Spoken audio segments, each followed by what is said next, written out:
हरे कृष्ण। पढ़ते हैं आज का श्लोक, 11वां श्लोक, तीसरे अध्याय का। देवान् भावयतानेन ते देवा भावयन्तु वः परस्परं भावयन्तः श्रेयः परम् अवाप्स्यथ। देवान् भावयतानेन ते देवा भावयन्तु वः परस्परं भावयन्तः श्रेयः परम अवाप्स्यथ। ठीक है। हम लोगों ने कल के श्लोक में देखा था कि यज्ञ से भौतिक भौतिक सुविधा जो व्यक्ति को चाहिए, तो जीव को चाहिए, और मोक्ष के पथ पर वो आगे बढ़ता है यज्ञ करते रहने से। ठीक, ये दो चीजें हम लोगों ने कल देखी थी। यज्ञ के प्रोसेस से व्यक्ति को भौतिक सुविधाएं जो उसको चाहिए वो मिलती हैं और मोक्ष की तरफ आगे बढ़ता है। आज भगवान बता रहे हैं ये कैसे होगा, ये कैसे होगा, ये होता कैसे, प्रोसेस कैसे काम करता है, जो प्रोसेस है काम कैसे करता है, भगवान आज इस श्लोक में ये बताने वाले हैं। यज्ञ प्रोसेस कैसे काम करता है, यज्ञ का प्रोसेस कैसे भौतिक सुविधाएं मिलती हैं और कैसे मोक्ष की तरफ आगे बढ़ता है, तो ये सब जो है भगवान बताने वाले हैं प्रोसेस। ठीक है, देखते हैं संस्कृत। देवान भाव्यता नेना, देवताओं को आप भाव्यता, भाव्यत मतलब प्रसन्न करेंगे, अनेना इस यज्ञ से। कौन से यज्ञ से? जो भगवान ने दिए सृष्टि के क्रिएशन के समय। ठीक, फिर क्या होगा? ते देवा भावयन्तु वह, जब आप देवताओं को यज्ञ से प्रसन्न करेंगे तो देवता भी आपको प्रसन्न करेंगे। ठीक, फिर क्या होगा? परस्परम भावयन्तः, फिर आप दोनों आपस में, परस्पर मतलब आपस में एक दूसरे को प्रसन्न करेंगे, तो श्रेयः परम अवाप्स्यथा, फिर वो आपको, जो देवता है वो आपको वरदान देंगे, या कह सकते हैं जो भौतिक सुख सुविधाएं हैं, जो मुक्ति की तरफ जो अग्रसर होगा, जो शुद्धिकरण है, वो आपका होगा। जब देवता आपसे प्रसन्न होंगे और देवता आपको वर देंगे या वरदान देंगे, या मंगल, जो भौतिक सुख सुविधाएं हैं, जो शरीर, स्वस्थ शरीर है, या जो भी मोक्ष की तरफ आगे बढ़ने के लिए आवश्यकता है, उसको देंगे देवता लोग। और आप यज्ञ करेंगे, देवता को प्रसन्न करेंगे, और उस प्रसन्नता से देवता आपको प्रसन्न करेंगे, तो दोनों में आपस में परस्पर भाव रहेगा, या इसको कह सकते हैं सिनर्जी। सिनर्जी मतलब मिलजुल के आप लोग रहेंगे। ठीक, अब कोई ये तो नहीं सोच रहा है कि देवता मुक्ति देते नहीं, तो फिर कैसे यहाँ पे बात हुई कि श्रेय की श्रेय देंगे? श्रेयम, श्रेय तो मतलब होता है कि जो कल्याण, जो परम कल्याण है वो श्रेय। तो यहाँ पे बड़ा इंटरेस्टिंग बात यह है कि देवता लोग हमें ऐसी सुख सुविधाएं प्रदान करेंगे जिससे हम मुक्ति की तरफ आगे बढ़ सकते। तो इनडायरेक्टली मुक्ति नहीं दे सकते, लेकिन सॉरी, डायरेक्टली मुक्ति नहीं दे सकते, लेकिन इनडायरेक्टली मुक्ति की तरफ बढ़ा रहे हैं हमें। भाई जब हमारा शरीर स्वस्थ रहेगा तभी तो भक्ति कर पाएंगे। भूखे भजन ना होए गोपाला, ले ले कंठी तेरी माला। हरि बोल। तो जो भूखा भजन, भूखा पेट भजन नहीं होता है।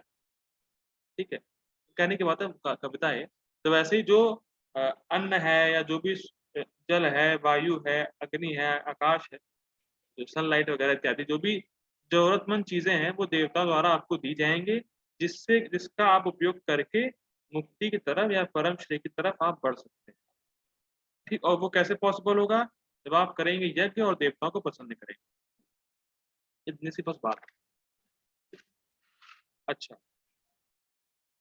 अब कुछ लोग कहते हैं कि भाई देवताओं की पूजा करनी चाहिए, वही जो सब दे रहे हैं वो सब वही दे रहे हैं, ऐसा लोग मानते हैं। ठीक है, तो एक व्यक्ति से मैंने पूछा कि भाई आप देवता की पूजा करते हैं? ठीक, पर क्या आप सारे देवताओं की पूजा करते हैं? ये क्या पॉसिबल है कि आप एक साथ सारे देवताओं की पूजा करें?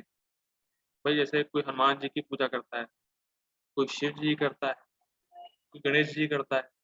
तो क्या ये पॉसिबल है गणेश जी की पूजा की तो हनुमान जी की पूजा भी हो गई, शिव जी की पूजा भी हो गई?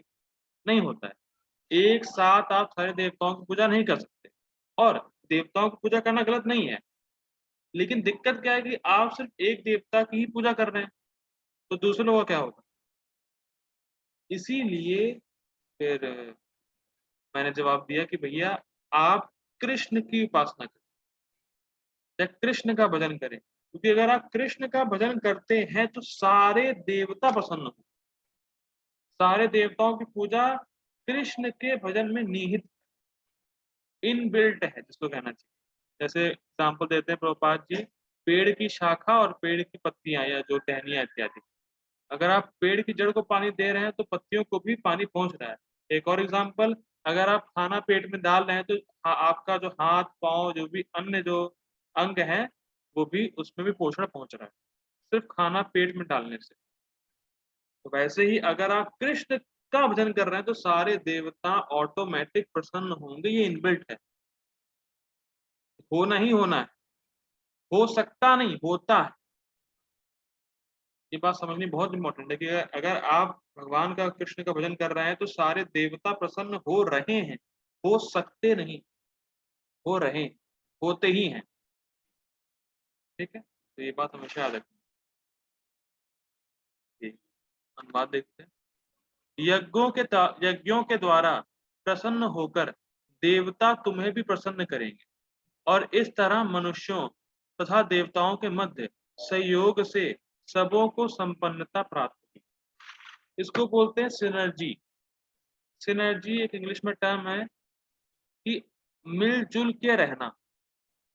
समझ में आ रहा है? सिनर्जी मतलब नेचर से और देवताओं से मिल-जुल के रहना। लेकिन आजकल ना किसी को नेचर का पड़ा है, ना देवताओं का पड़ा है। तो मानव समाज में ये सब बड़ा दुखदायक चीज़ है कि लोग देवताओं को भी नहीं मानते। कुछ-कुछ प्राय भारत में तो चलिए यंग जनरेशन्स जो है वो तो ऐसी आ ही रही है कि जो गॉडलेस हो चुकी है पूरी की पूरी, कुछ नहीं मानती है, नेचर को मानती है, ना देवताओं को मानती है। लेकिन अगर हम लोग सिनर्जी से रहेंगे, सिनर्जेटिक लाइफ़स्टाइल रहेगी अगर हमारी, देवताओं को प्रसन्न करने का रहा हमारा फिलहाल देखिए, मैं फिर रिपीट कर रहा हूँ, ये सनिष्ठ भक्तों के बारे में, जिनको वर्णाश्रम में श्रद्धा है। तो इसीलिए उन देवताओं के यज्ञ वर्णाश्रम में कुछ ऐसे यज्ञ बताए गए हैं, जो देवताओं को प्रसन्न करने के लिए। इसीलिए मैं वैसी बात कर रहा हूँ। जो कृष्ण का भजन कर रहा है, वो तो सारे देवताओं को प्रसन्न कर ही रहा है। लेकिन जो कृष्ण की पूजा नहीं भी कर सकता है, तो कम से कम उसको देवताओं को खुश करना चाहिए। जब देवता जब खुश होंगे, तो वो जो हमारा जो नेचर है, जैसे धरती कह सकते हैं या क्लाइमेट कह सकते हैं, ये सब बिल्कुल फिट चले या सही मात्रा में रहेगा, ना ज़्यादा गर्मी पड़ेगी, ना ठंड ज़्यादा पड़ेगी, बारिश के समय बारिश होगी। तो ये सब का मूल कारण यज्ञ ही है, देवताओं को प्रसन्न करना ही है, लेकिन लोग नहीं कर रहे हैं। तो आजकल इसीलिए खाने की कमी, पानी की कमी, फ्लड आ रहा है, कभी तूफ़ान आ जा रहा है, कभी कोरोना आ जा रहा है। ये सब क्यों आ रहा है? सब इसी वजह से आ रहा है। सब पनिशमेंट मिल रहा है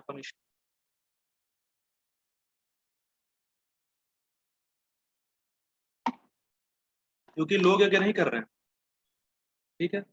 परस्परम भाव नहीं है, जैसा भगवान बता रहे हैं। लोग दिक्कत क्या है बद्ध जीवात्मा को लगता है जो मनुष्य जो हम लोग जैसे जिनको मनुष्य शरीर मिला है, उनको लगता क्या है कि सिर्फ़ हमारे लिए ही सृष्टि है। बस हम ही रहते हैं यहाँ पे, हमारे भोग के लिए और कोई जीव का स्थान है ही नहीं।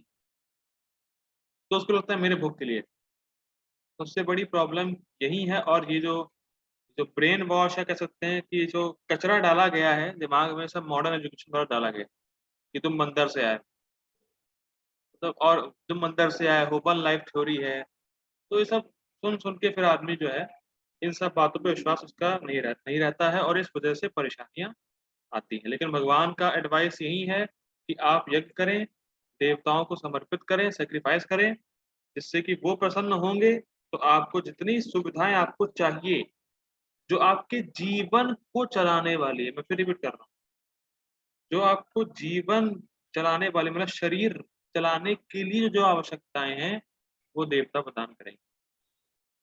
उसकी कमी नहीं होने वाली।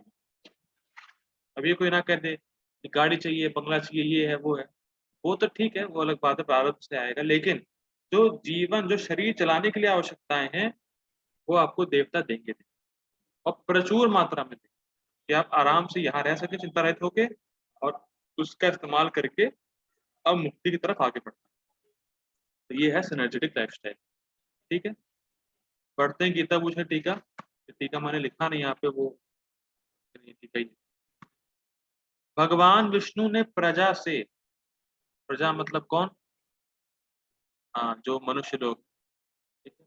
भगवान विष्णु ने प्रजा से यह भी कहा कि इंद्र इत्यादि देवताओं को जो मेरे शरीर के अंग हैं, यज्ञ के द्वारा संतुष्ट करो। अनेना, देवता वरदान के द्वारा तुमको प्रसन्न करेंगे। आप और देवता शुद्ध भोजन प्राप्त करके परस्पर प्रसन्न हो, और इस प्रकार मोक्ष रूपी परम श्रेय को प्राप्त करें। इसको समझते हैं थोड़ा सा। देखिए, यज्ञ होगा तो यज्ञ से देवता संतुष्ट होते हैं। ठीक है, देवता संतुष्ट होंगे तो फिर वो हमें शुद्ध भोजन देंगे। ठीक, और उस शुद्ध भोजन को खा के क्या होगा, ये टीका में देखने वाले हैं। लेकिन इससे पहले एक बात यह है कि जब, थोड़ा आउट ऑफ ट्रैक है, जब भी कोई कृष्ण भक्ति करता है तो सारे देवता प्रसन्न होते हैं, एक बात। दूसरा, हमारे शरीर के जितने भी अंग हैं, उन सब को एक एक देवता कंट्रोल कर। ठीक, कुछ लोगों को पता है बात, कुछ लोगों को नहीं पता है, मैं बता देता हूँ। जैसे हमारे हाथ को कंट्रोलिंग डीटी जो है, हमारे हाथ के वो हैं इंद्र। हमारी बुद्धि के कंट्रोलिंग डीटी हैं ब्रह्मा जी। हमारे अहंकार के, ईगो, उससे कंट्रोलिंग डीटी है शिव जी। तो जैसे ही व्यक्ति भजन करता है कृष्ण का, तो देवता अपने अपने सद्गुणों को लेके प्रकट होते हैं उसके शरीर।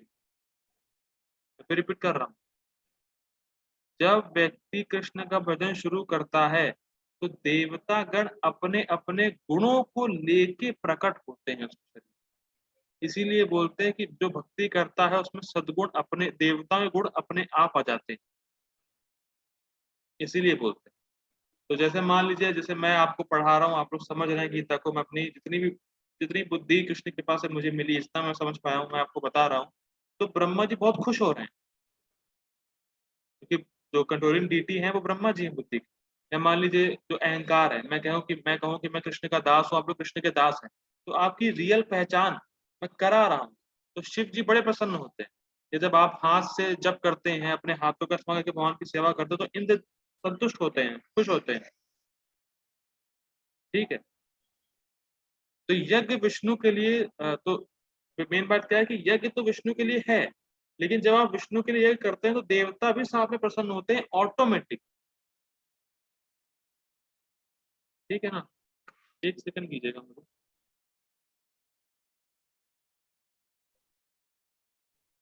बहुत दिनों से इंटरप्शन हो रहा है। ठीक है, क्या कह रहा था? हाँ, जब यज्ञ करते हैं विष्णु के लिए तो देवता लोग अपने आप प्रसन्न होते हैं। अच्छा, एक और इंटरेस्टिंग बात, कई बार इस्कॉन के भक्तों में भी ऐसा होता है, मैं बोल देता हूँ, कि लोग सोचते हैं अनन्य भक्ति, अनन्य भक्ति, कृष्ण, बस कृष्ण ही भगवान है, सब कृष्ण ही भगवान है, सुप्रीम पर्सनालिटी ऑफ गॉडेड है, बस वही सब कुछ है। ठीक, ऐसा है, मैं भी कह रहा हूँ ऐसा ही है। लेकिन कुछ भक्त, कुछ हैं, ज्यादा नहीं, कुछ भक्त देवताओं का अपमान भी कर देते हैं। समझ में आ रहा है? जैसे शिव जी का टेम्पल आया, हाँ, शिव जी का मुंह घुमा लेते हैं। दुर्गा जी का, अरे क्या करना, दुर्गा जी घुमा लेते हैं। तो बहुत, जीव गोस्वामी अपने ग्रंथ में लिखते हैं कि जो सुनिएगा बिल्कुल ध्यान से, जो देवताओं का अपमान करने वाला व्यक्ति है, वो कभी भी वैष्णव है ही नहीं, है ही नहीं वैष्णव। उसको वैष्णव कहना ही नहीं चाहिए। जो देवताओं का अपमान करता है इस तरीके से, वो भगवान को कभी प्रसन्न नहीं करता, और वो वैष्णव ही नहीं है। बात समझ में आती है? सम्मान सबका करना है हमें, लेकिन साथ में भी पता होना चाहिए कि हमारे पापा कौन है। प्रभु जी हमारे पापा कौन है? हम लोग के सबके अलग मतलब सब कृष्ण है, कृष्ण। प्रभु जी अभी भी आप बॉडी कॉन्सेप्ट में घुसे हुए हैं प्रभु जी ना, हमारे गलत पापा बता कृष्ण गए। है। ठीक है, ये जगत हमारे पापा का है, कृष्ण का है। ठीक है, तो साथ में पता भी होना चाहिए कि हमारे पापा कौन है, या जो भगवान कौन है, वो कृष्ण है। और जो जो डेमिगॉड्स है, जो देवता है, वो भगवान के शुद्ध भक्त है। तो इसीलिए हमें उनको वैसे सम्मान करना चाहिए और उनसे हमेशा कृष्ण के प्रति हमारी भक्ति बढ़े, ये मांगना चाहिए। उनका असम्मान कभी नहीं करना चाहिए। तो अगर आप असम्मान करते हैं तो आप वैष्णवी नहीं कहलाएंगे, और कृष्ण को बिल्कुल पसंद नहीं करेगी ये बात। ठीक, अब एक और सिद्धांत लेते हैं। देवी देवताओं का प्रसाद नहीं खाना चाहिए। अरे प्रभु जी, अभी तो आप बोले कि असम्मान मत करो, अब कह रहे हैं उनका प्रसाद नहीं खाओ, तो चीटिंग है प्रभु जी ना।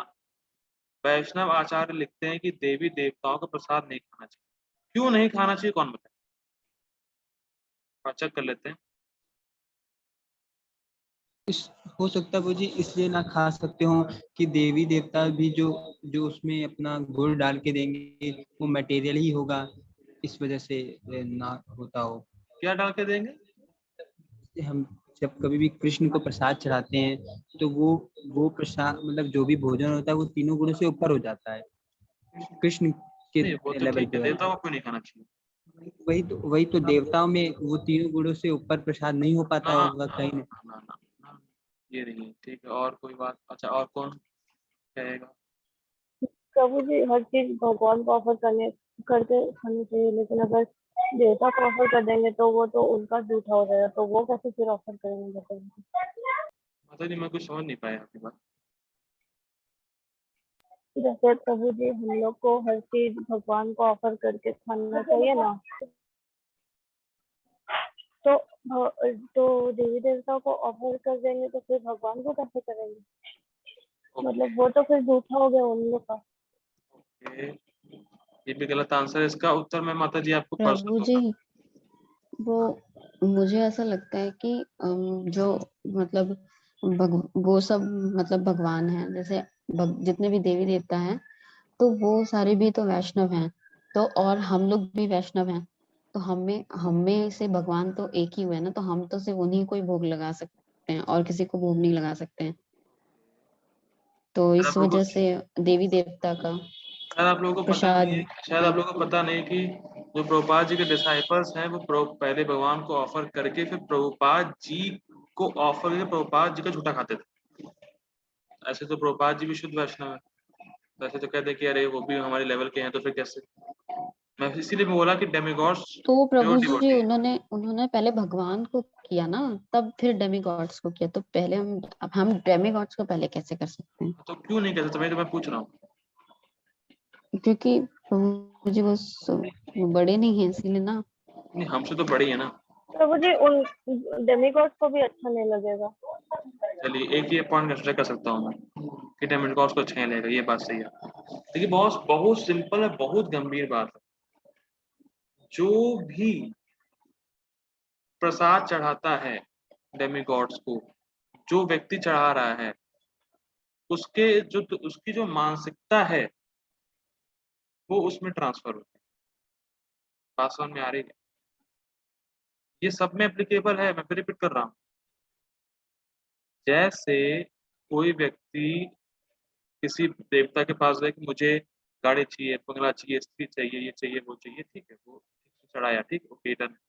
दूसरा वो जो चढ़ा रहा है, तो वो ये मान के चढ़ा रहा है कि ये जो है जो डेमिगॉड्स हैं वो अलग हैं कृष्ण से। बात समझ में आ रही है? देवताओं को कृष्ण से अलग मान के वो भगवान मान रहा है, तो ये भावना, ये अपराध है।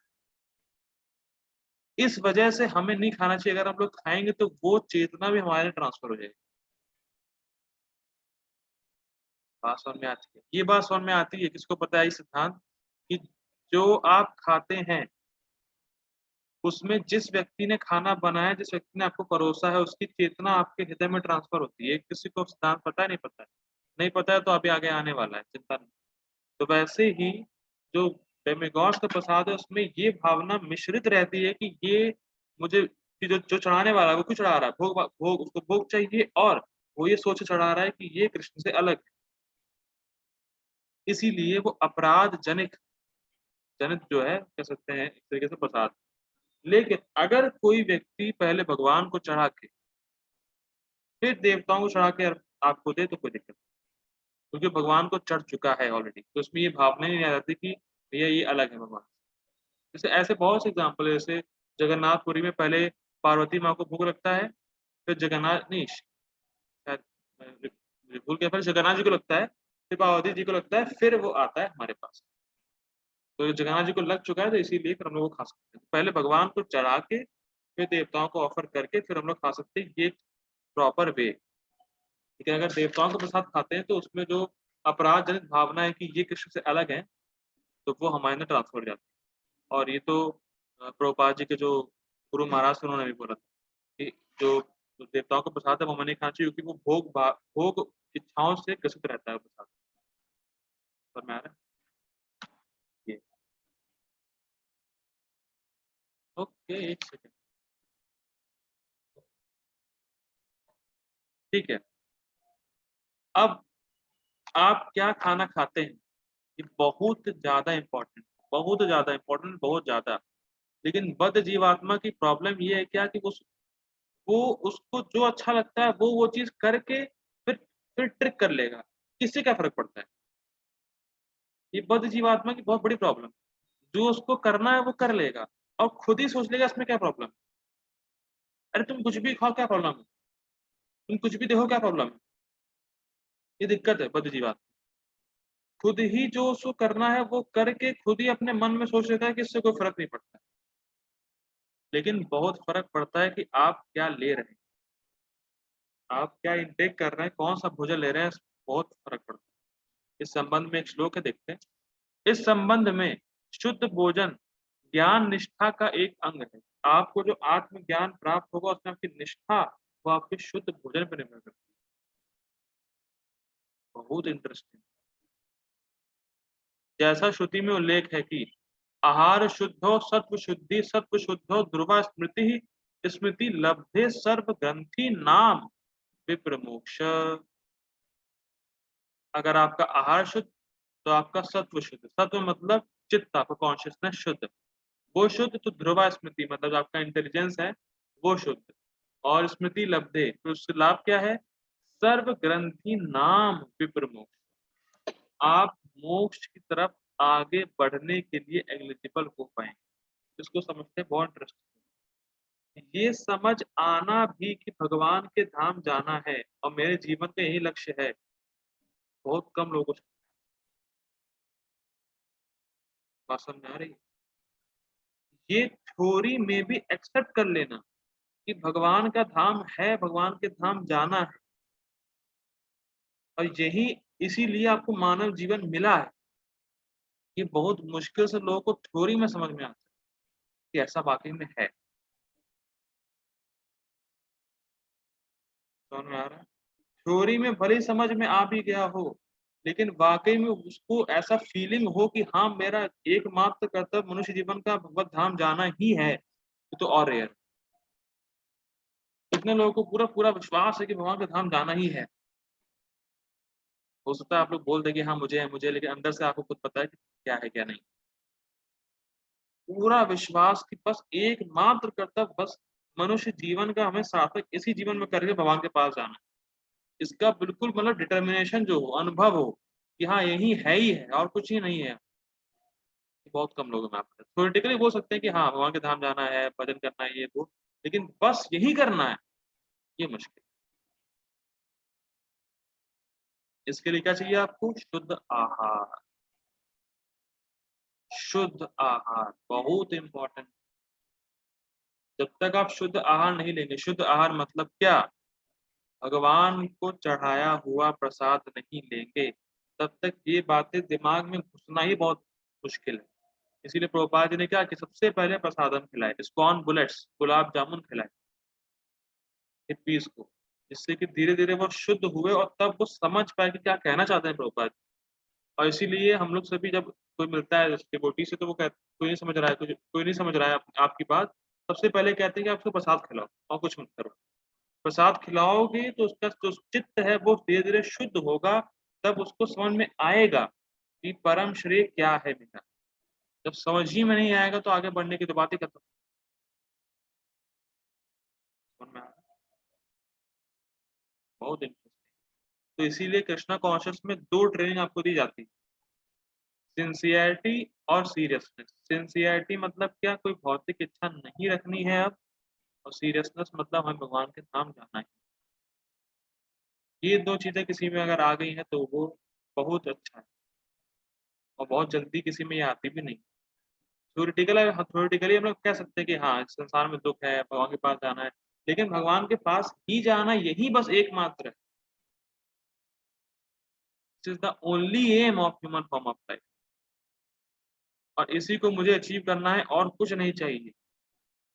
भौतिक सुख सुविधाएँ ये बहुत मुश्किल है आ पाना, लेकिन जैसे-जैसे भक्ति करेंगे, जब अच्छे से करेंगे, भक्ति अच्छे से करते रहेंगे, शुद्ध होगा, भगवान का प्रसाद खाएँगे, चित्त शुद्ध होगा, तब और गंभीरता से हम मुक्ति यानी भगवान के पास जाने की जो हमारी लालसा है वो बढ़ेगी। ठीक? आगे बढ़ते हैं। शुद्ध भोजन से शुद्ध मन की प्राप्ति होती है, जैसा अन्न वैसा मन। ठीक? शुद्ध मन से बुद्धि स्थिर होती है। शुद्ध बुद्धि के द्वारा व्यक्ति हर प्रकार के विघ्नों से मुक्त हो जाता है। हर प्रकार के विघ्नों से मतलब उसको समझ में आता है कि यहाँ विघ्न है। ये बात समझ में आती है? ये बहुत इंटरेस्टिंग है। आप किसी से कहें कि संसार में दुःख ही दुःख है। हैं? दुःख है? भई मेरे पास इतना पैसा है, घर पास चल रहा है बढ़िया तरीके से, बड़ा-बड़ा घर है, 2-4 गाड़ियाँ रखी हैं, सब कुछ रखा है, दुःख है? वो विश्वास नहीं कर पाता। वाक़ई में ये चीज़ जो उसके पास है, उसको सुख नहीं दे सकती।